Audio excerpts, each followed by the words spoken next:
Welcome to Exception Seekers, the show where we challenge conventional views on youth mental health and explore stories and experiences that offer alternative perspectives. Welcome to Exception Seekers. I am your host, Colleen McLean, and today's speaker is Dr. Jean Clinton. Dr. Clinton is a clinical professor in the Department of Psychiatry and Behavioral Neurosciences at McMaster University.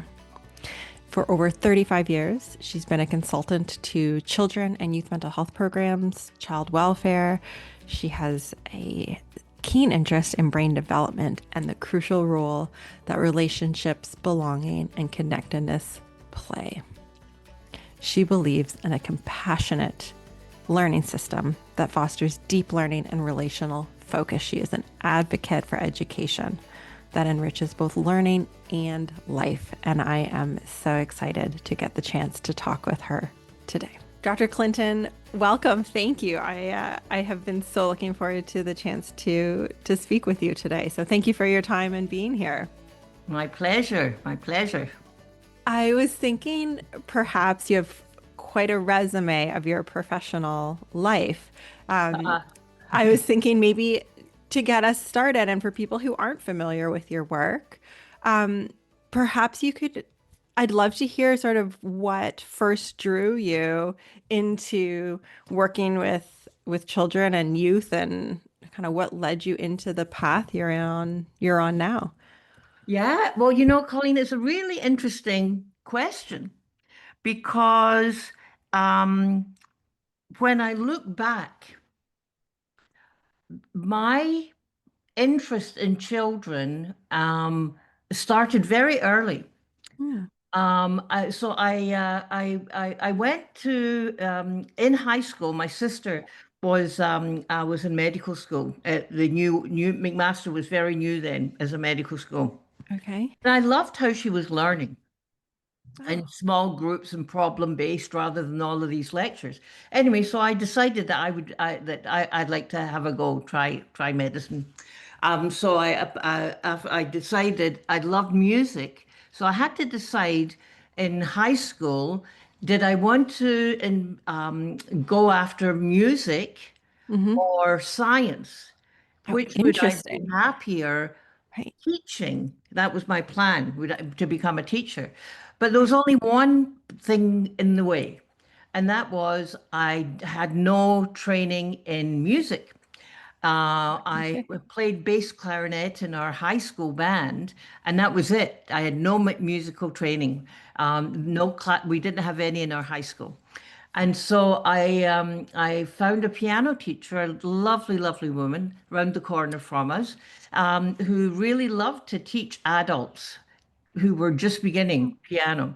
So I was a delight to her because here I was, 17 years old, super excited about learning how to play the piano with a goal in mind. And that was in a year and a half getting into a music university program at McMaster. So Oh, I love this ambition. You just yeah. thought I Oh, should do where did it this. come from? Oh, The this is wonder of amazing. Right. adolescence. Right. Yeah, so I went. So I worked very hard and was auditioned for McMaster. It was a very small music program, and I got in literally by the skin of my teeth. I did Wow. not know any music history at all. Didn't know who Wagner was. Didn't know anything. I studied the basics, the rudiments on my own, and Okay. I did okay on that. So that started my journey into. So I went into music. And then after music, I applied for medical school. I Okay. didn't get in the first time. I got in the second time because McMaster likes to bring in people from very different backgrounds. I So was going to say that's not a music into medical school would not, I would imagine not be a typical path. it is not a typical McMaster. I think now they've got a number of people over the years who have come into the program with a music degree. So yeah, so and I come to medical school in a a fabulous model of learning, but the you do need some science So I was in groups with people who had, like masters in science, Right. knew their anatomy and their physiology, how the body worked, and I Yes. was starting off like, what's a cell? Right. So it Right. was it was it was a challenge. I loved it because it was Mm, problem solving. We mhm. learned in very small groups of 6 or 5 with an expert tutor, and we had a problem. So we've got Joseph Smith is a 62-year-old man who, when he's walking, gets pain in the back of his leg. Right. And so as a group, you had to figure out what's going on, what should we study, what should we learn about. So we Yes. learn about the anatomy of the leg, but then we'd think, oh, well, maybe it's not his leg muscles, but it might be Right. his circulation. So we learned about the heart. Anyway, long story Interesting. short, I went through medical school and I really wanted to do neuroscience. I Okay. really wanted to do neuroscience. But in the last year of medical school, which is the third year, Okay. you do what's called clerkship here. And Mm-hmm. so that means that you go and you have different rotations in different places. Mm-hmm. And in my clerkship, I went to psychiatry and had a phenomenal mentor, Nahum Spinner. And I decided that I wanted to do psychiatry, so I wanted to do neuropsychiatry, Okay. right? And I had Okay. this plan. I applied for to get into the program, Yes. and I remember being interviewed, and the fellow who interviewed me said, have you thought about child psychiatry? And I said, oh, I think it would be too hard to deal with the pain of children. And he Okay. said, well, what about this, that the child is the father of the man? And at first, I had no freaking idea. What did he mean, the child is a family of man? Yeah. And then I realized what he meant, that what happens in childhood affects Mm. how you turn out as an adult. Anyway, long story short, neuropsychiatry. That's what I was going to do. And then my very last rotation as a resident was in child psychiatry Okay. with two phenomenal mentors. Dan Offord, who is the one who first identified that 1 in 5 kids have mental health disorder. He did the Ontario Sure. Child Health Survey in 1984. And Peter Zatmari, one of the top researchers in autism. Mm. So I did this 6-month rotation there, and Mhm. within a week, I was sunk. It Okay. was, man, this is what I have to do. Yes. It was one of those things. So and I Mm. went to child psychiatry. In the meantime, I'd met my husband, and so bye bye Boston. I'm staying in Hamilton, and we got married and started to have kids. We can talk about that. But years and years later, I was talking to a young person who was interested in child psychiatry or child psychology anyway. And she had asked me, when do you think you first got interested? And Mhm. I realized that when I was 13 years old, I read a book called Dibs in Search of Self by a woman called Virginia Axline about play therapy. And I loved it. I'd completely forgotten all about that. Yeah. But when this young person asked me, I Yes. went, "Oh my God, the child is the father to the man." I was so fascinated. I'd Yeah. always loved kids. I remember I was a camp counselor at the time. Mhm. And so that started my long path in a long Interesting. story there. You can edit it out. Um, but No, it. the learning, Mhm. the being with children and families, the clinical work that I did for years just felt so natural. Mm. It was, as I say, I'd always been fascinated by the working of the brain, Mhm. the development of the brain. And it just seemed to me that you had much more opportunity to make change in children and adolescents than you Right. did in adult psychiatry. That Yes. that was my experience and Yeah. impression anyway. Yes. Yeah, yeah. So I did that for many, many years. Oh. Part-time when I was having my babies, uh, Hmm. mainly part-time. And then my career took a swivel when I started learning about the brain, the majorly learning about the brain science in the Right. 1990s. Well, Yes. 1990s, that's so long ago now. Oh, I thank you for sharing that. I just think it's so interesting to learn how people find themselves where they find themselves, Yeah, and yeah, how sometimes it's these like little seeds that get planted yeah. or interactions we have with like mentors or people who suggest something or share something really interesting that then we say, "Oh, I want to learn more about that and go that way." And Mhm. you, I want to go back to something you said just around as you were learning about more about brain development and this idea of we can we can be more impactful with children and adolescents maybe than Hmm. we think we can or we realized. And because I know a lot of your work is around that connection and, nurturing and sort of, well, like your book, Love Builds Brains, right? Of Yep, kind of yep, how yep. that.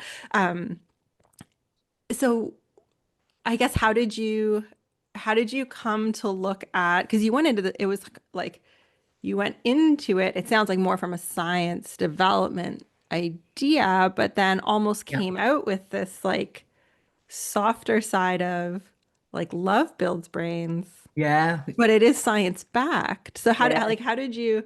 how did these ideas start coming together Mm, for you? yeah. Um, well, one thing first. Uh, Hmm. it was my young impression in 1986. So I don't know I don't know how old I was, 22 or something. I don't know how old I was then. No, 32 probably. Um, I had this impression that you could do more in child and adolescence than you could in adulthood. That was my Hmm. impression in 86. I Hmm. don't think that's true anymore. I think that we can do so much with adults now that we've Okay. Okay. Yeah. learned about the brain. And the other point is, and related to that, what we've learned about the brain is so much of life decisions are almost serendipitous, but so many of them, these life course decisions, Hmm. depend on relationships, depend on connection to, I want to become a teacher because I love my grade 12 geography. I want to do that. It's the people who Yeah. lay down the pathways, as it were, Yeah. of possibility, which is why adolescent mental health is so crucial. But Hmm.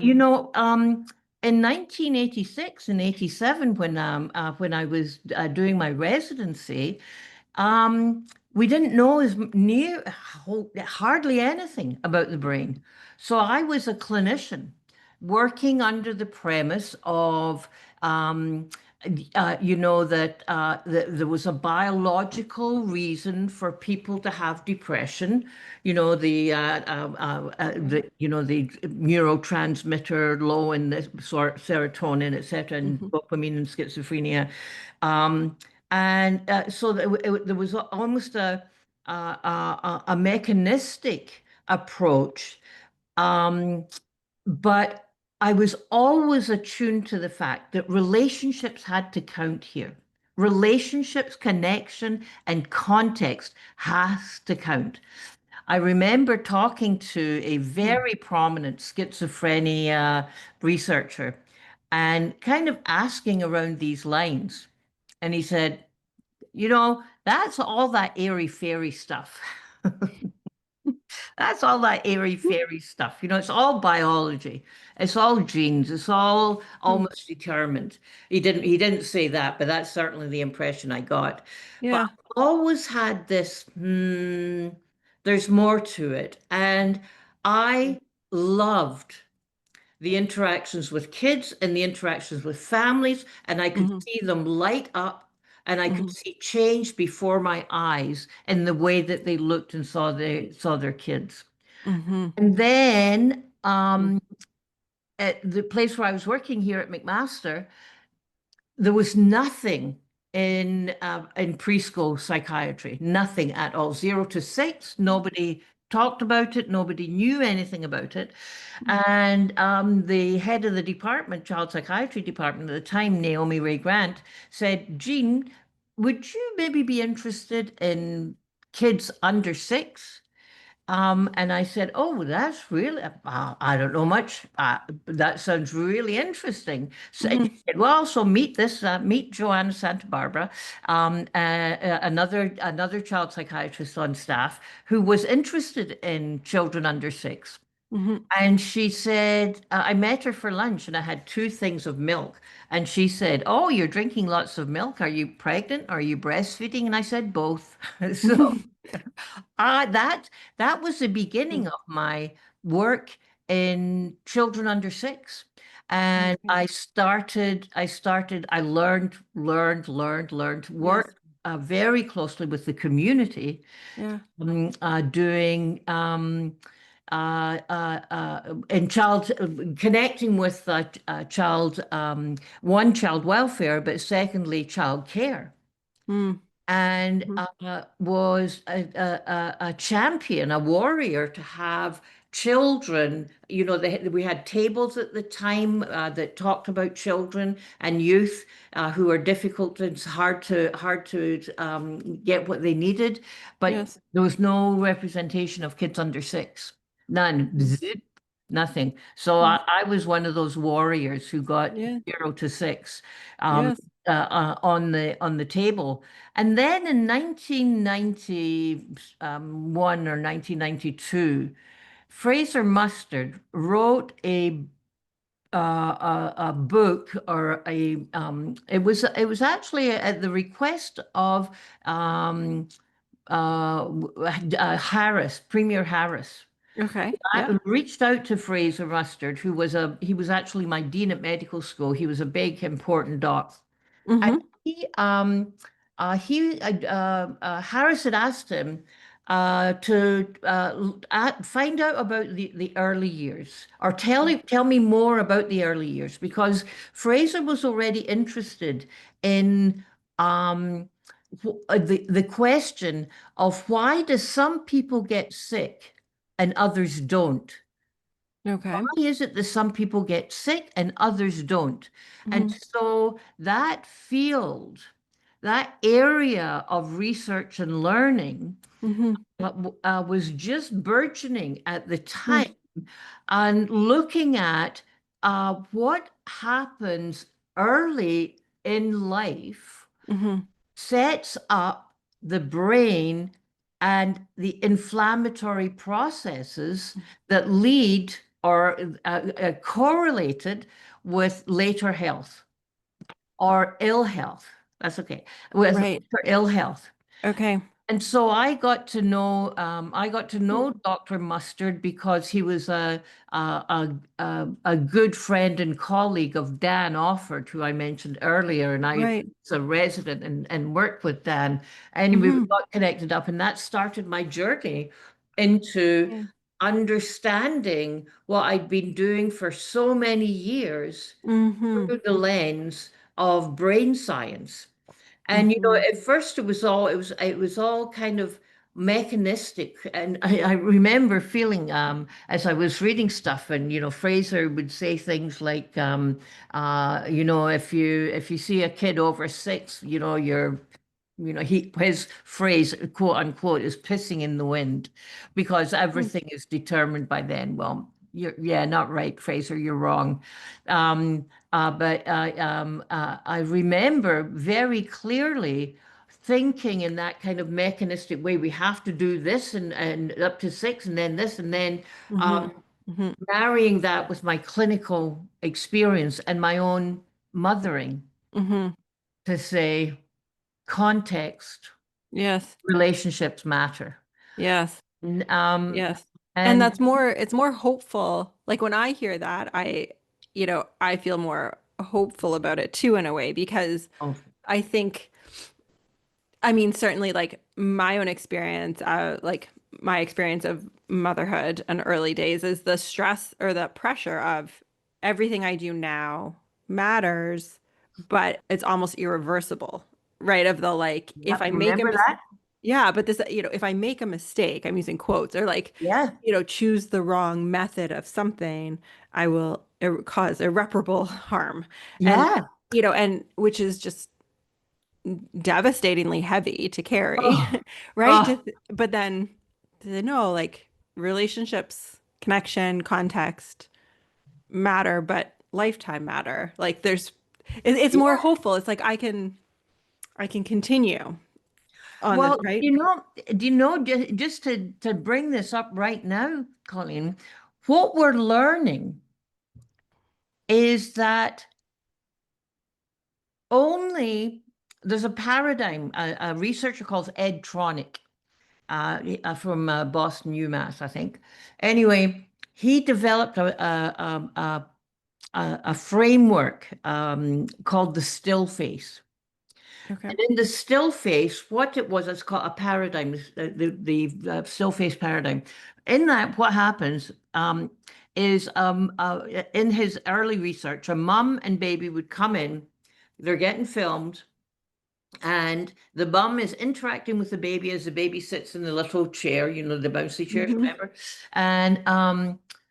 And they're interacting and it's lovely. And then after 2 minutes, the mum is instructed with a knock, Hmm. still face. So she turns Right. away and she comes back and Like she has blank. no completely blank. Hmm. So he started thinking about that. What happens in that is the baby becomes very distressed.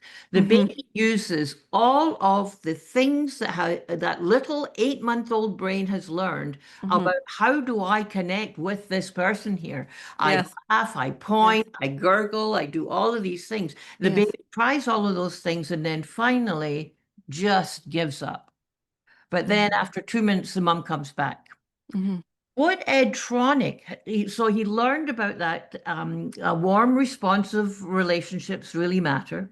Hmm. But then he also started, well, how often does it happen that people, babies and mothers and parents are actually that well in sync?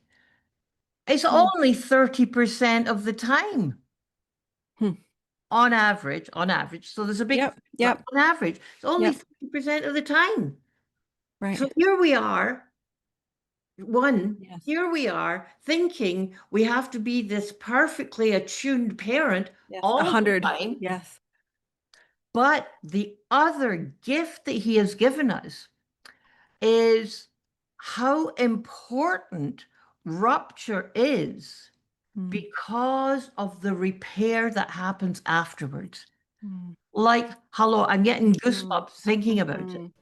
Being a young person can be tough. Raising a young person can be tough. Whether it's school stress, family dynamics, or navigating challenging emotions, everyone needs the right support. That's where Sound Youth Counseling comes in. We specialize in helping children ages 4 and up through individual, parent, and family counseling tailored to meet each person's unique needs. From tackling tough issues at home or school to providing customized workshops and professional development for teachers and community leaders, we're here to make a difference. At Sound Youth Counseling, we believe young people deserve a safe, welcoming, and accepting space to grow and thrive, and every family deserves the tools to support them. If you're looking for support, visit soundyouthcounseling.ca and see how we can help. Sound Youth Counseling, empowering individuals, supporting families, and building stronger communities. I think this is so important because inevitably we will react or do things or say things and then regret it. Be like, "Ugh, that was not me at my best," right? Yes. And so I think this is so important. Can you talk more about Yeah. this rupture repair and what it is and Mm-hmm. how it helps? Yeah. Yeah. Well, Barbara Coloroso, who is a fabulous, she was so, so great, and I hope she's Yes. still working because she's got a fabulous brain around parenting. Hmm. She talked about this way back. way, way, way back before we had the neuroscience around it. And Mm-hmm. she would say, okay, let's stop and rewind or something, Yep. something like that. So she first introduced this concept, Yes. but it didn't have the language of rupture, I get Right. that, and Yes. repair. Right. And so, what that says to us is you may have a really problematic relationship with your teen. Mm-hmm. And you're at your wit's end, and you may be saying, this is my house, it's my rules. You keep this up, and you're out. Mm-hmm. Mm-hmm. Because you're at the rope, you're at the last thread. And this knowledge helps us recognize that if you can put yourself in the shoes of your kid and repair Mm-hmm. and say, let's let's hit reset. or Mm-hmm. or that we can talk about Mm-hmm. what kind of language you might use Mm-hmm. about that. Mm-hmm. That the act of repair has some neurobiological correlates Mm-hmm. they're finding Mm-hmm.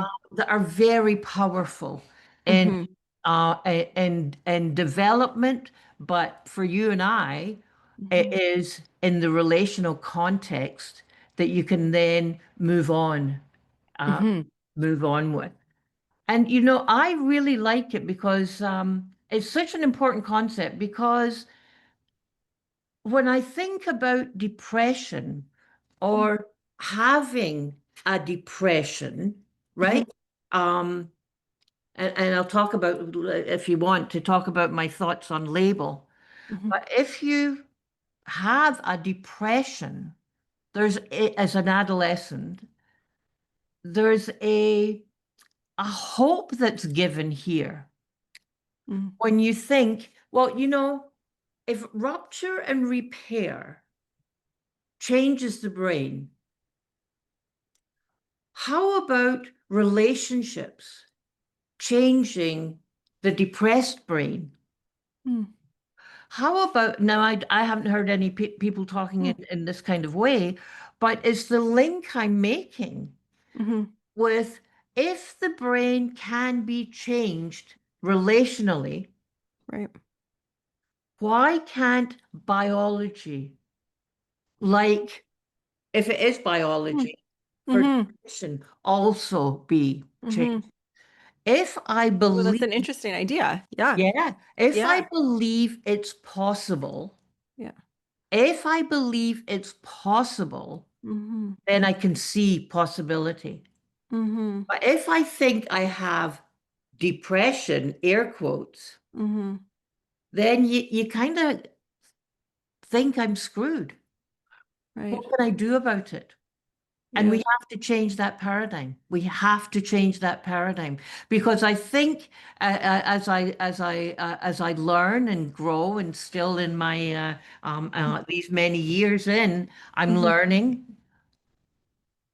If we think about the impact of labeling. Mm-hmm. Like, and labeling kind of like through a diagnosis. Is this what Yeah, you're through thinking? through a Yeah. diagnosis, or even not just a diagnosis, like Okay. those kids like that don't Oh, this oh, or that, yes. we Yes. see this in so Right. dramatically in children of color and indigenous kids. Mm-hmm. There is a mental model, Mm-hmm. but yeah, and diagnosis for one thing for young. And I'm Mm-hmm. thinking particularly of depression. There is a potential for relief having the diagnosis. Oh, okay. Now Right. I get it. Now, and I Mm-hmm. use this a lot. Mm-hmm. Yeah, the neurochemicals in your brain are just off balance, and it's a Mm-hmm. biological, and it was so strong in my training and Mm-hmm. after. So there, it definitely can be positive. But the negative is what I'm alluding to here. Mm-hmm. And that is the idea that it's a fixed thing now. I have it. Right. Yes. I have it. Yes. And so I am broken. Mm-hmm. I am not normal, whatever the Mm-hmm. heck Mm-hmm. normal is. Thank God we're saying there's no really such thing as normal anymore. No, Um, but you're right. We can take that and internalize it and make it part of our identity of this is now me, or it well, can but it's live more also permanently somehow. well, and that's it, Colleen. It's Mm-hmm. that last part, having Mm-hmm. a part of the identity can be one thing, but Mm-hmm. thinking that is immovable is another. Mm-hmm. Mm-hmm. So, and part of my identity, who am I, Jean Clinton? Uh, Yes. I have a history of big time depression. Yes. That is, that's me. Yes. Doesn't define me, Mm-hmm. it's part of who I am. It was, bloody dreadful. Mm-hmm. Um, but it doesn't define me. Right. And I think in adolescence is a bit harder Mm-hmm. because you're just learning about yourself. You're just developing yourself thing. And so, I have an anxiety disorder, so I can't do these kind of things. Rather than how I think we have to be thinking more is anxiety travels along with me in this journey of me becoming me. Mm-hmm. I'm thinking of like ADD as a like ADHD Yep. as a diagnosis, um, autism spectrum disorders as a diagnosis, and how sometimes that can sometimes kids' behavior can make it hard to connect with them. It can, and Oh yeah. for teachers or parents, it can be harder. It's different, the like Yes. Yeah, yeah. relationship and connection, and so I think there can be labels Yep. of, especially in schools, Yep. um, they're a problem. They're misbehave like, and I guess I'm trying to think of like where my question is going with this of just the labels they come with, the way it maybe impacts our ability to connect, and the rupture repair that maybe does or doesn't happen Yep. in schools or at home, or how many times that is, like how Mhm. um yeah, how, and because you've worked a lot in education too, Yeah, still do. um how do adults help young kids who maybe come with who they maybe find more challenging to connect with? How do we do this Yeah, yeah. so that it Well, doesn't hurt it's the such kid? a Because good.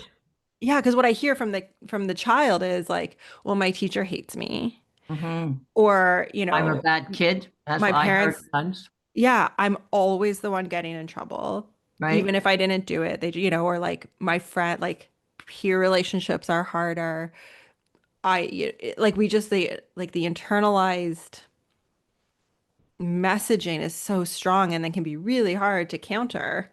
They just like have this like very strong belief or narrative Oh, about how they fit yeah. in, Oh, and that's that's lovely. That's lovely. tough. It is a narrative. Yeah. I love it. Oh, there's so much in your question that I'm hearing. Um, so one thing is labels are for jam jars. They get stuck on and they stay there. So here's the problem that I have with labels. You give a label and thinking stops. Oh, Mm, he's an ADHD kid. Oh, she's anxiety. Oh, that she's this or she's that. My mhm, biggest issue is with the mentality that says, oh, okay. And they stop thinking about, all righty then. Instead of saying, I have a kid and he is or has ADHD, let's get him to the doctor and let's get him drugged. Instead, to say, okay, so here he is. He's got a brain that learns differently. What do I and those around him need to do, or her need to do, to Mm-hmm. fit the child's need, to Mm-hmm. think together about what might work? Mm-hmm. That their brain is not broken as the message that's given to kids so much with ADHD. There's Mm-hmm. something wrong with you. Stop it. Why are you doing this? You're always doing this. I Mm-hmm. think of it as growing up in a sea of negativity. And of course, if you do that, you're going to internalize it. Mm-hmm. So we have to shift that narrative of the adults around the kid first Mm-hmm. before we can help the child shift the Mm-hmm. narrative themselves. That we stop saying, oh, yes, stamp, yeek, I don't have to think anymore. Let's Mm-hmm. just go down this road, ADHD, all right. That, we would develop plans for kids with challenging behaviors, Mm-hmm. because yes, they do very, very often. Their impulsivity can interfere with their ability to make friends Mm-hmm. because they interrupt all the time. Why do they interrupt all the time? Well, one very big reason, and one of my grandchildren has said this, it's as if he's read the bloody books on ADHD, said, but if I don't ask you now, I'm going to forget. Because their minds, those beautiful, fast thinking Mm-hmm. minds, move on to something else. Yep. Well, imagine a teacher who has a mindset that this kid keeps interrupting, Mm-hmm. driving me nuts, Mm-hmm. compared to a teacher that says, oh my God, he's got such an amazing mind. What is it he's thinking of? Mm-hmm. So that teacher will then say, hey, you know what, Jason? I want you to do something at your desk that's going to help you remember once I've finished what I'm doing right here. Mm-hmm. Or, oh, I see you're super excited. How about come on over here? Here's some of this fidget stuff. This will help you as you keep thinking. Mm-hmm. Very different label interpretation. If you could say, like, look, if we could just focus on this system or whatever that might be, that's going to be a big impact. Like, where's our upstream big impact that, if policymakers, funders, whatever are listening or can do, where would you direct change? I wish there was an answer to that question. Mm, I wish there was an answer to that question. It was yeah, I kind of satisfactory. wish. I know. It Yeah. was satisfactory. Because the answer is it depends. Okay. Because child development happens in the context of relationships, and relationships develop in the context of the resources that are available to those people in relationships. And the Yeah. resources are available in the Right. context of, well, what's the neighborhood like? Hmm. Who's supporting families in that? And Yes. that depends on the policy that you Hmm. have around for young parents and young families. There isn't a one fixes all. Yeah. And I think that we have to be thinking that we absolutely need to have community contextual knowledge at Hmm. every planning table. So, in starting this podcast, one of the ideas behind it was to, like we talked about with narratives, like so often we just have these narratives and beliefs, and it can make it really hard sometimes to like see outside Yeah. what we think to be true. And so, my interest then in saying, I want to find people and talk to people who have maybe been doing things a certain way or seen things and then said, I think there's a different way to do this. I Yeah. want, I'm going to find that exception. And so, for you, um, when you look back, what experiences do you think gave you the confidence, the courage, the like Hmm. gumption to, kind of take the path less traveled or take a different approach to Uh-oh. things? Yeah. Uh-oh. So, uh-oh. So here's not the right, not the answer that I'd like to say that there was some, you know, flash aha Yeah. moment. Um, but the reality for me Yeah. is that I am privileged. And so when Mm-hmm. I decided I was going to be upstream, Mm-hmm. it meant I wasn't going to be earning money as a child psychiatrist because McMaster has never paid me. I've always had to earn my income by billing OHIP or whatever. Okay. Um, and I could do that because my partner had a good income. Mm. In fact, at my 60th birthday, Okay. we had a dinner with a number of our friends. And so Jim stood up and said, here is Jean, she's accomplished this and that because she's actually never been gainfully employed. My beautiful Jim talking. So I think that's one. Yeah. Just, the Yep. reality, I am very, very privileged and I'm very, Yes. very thankful and thankful and grateful for that. But I think it was one that moment hearing the other guy next door in the Yes. every 10 minutes, the door opening and closing. Yes. So that was a pivotal moment in my career. Yep. Um, Mm. when Fraser Mustard came to Hamilton and spoke at one of our conferences and challenged the community to come and talk to him to make change for kids by investing in the early years. Mm. And so we went, and I heard somehow that he was forming a council for early child development. And I kind of, well, back in those days, I kind of bulldozed my way into that. Um, there was a big fracture there Mm. years later that never ever got repaired. But I did not give up Mm. my journey around bringing the neuroscience in Mm-hmm. a practical way to focus on relationality with kids and how love builds brains. Mm-hmm.